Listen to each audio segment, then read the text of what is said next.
everybody, it's Lon.TV, and I was really curious what the low end of the marketplace was for Android tablets. So I went on the Amazon Movers and Shakers page and I found this little guy. This is the Prontotec Axius, and it is only $62. It's like the price of a video game. But you get a full-fledged tablet here. It does have some horsepower. It doesn't have a lot if you're a hardcore gamer, but if you're a casual gamer, I think it will work just fine.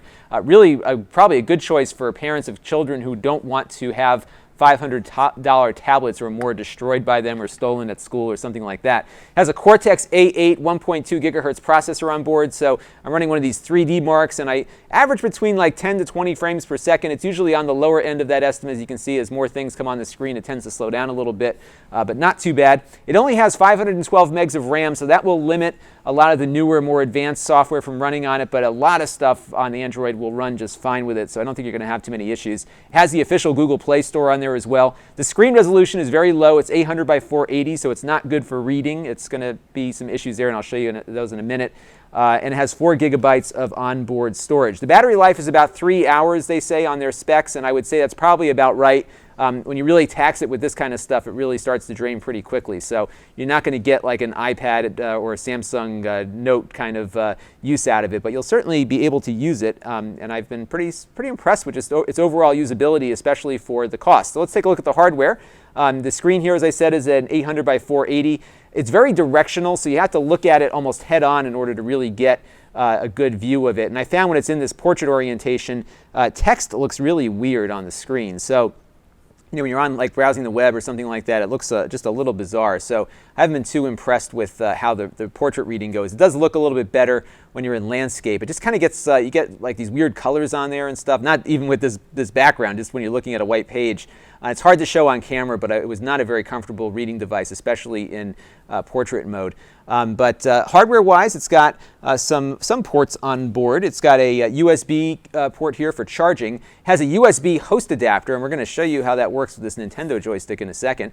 You have a headphone jack. You can put a micro USB card in there as well, and there's also an AC adapter for charging too. So you can charge off the USB, or you can charge it via the AC adapter. It has a 2 megapixel camera on the back and a little VGA camera on the front, which is in the corner here, so you can do video conferencing or Google Hangouts or something like that. You get the official Google Play Store, so you can use all of the Android software stores in an official way.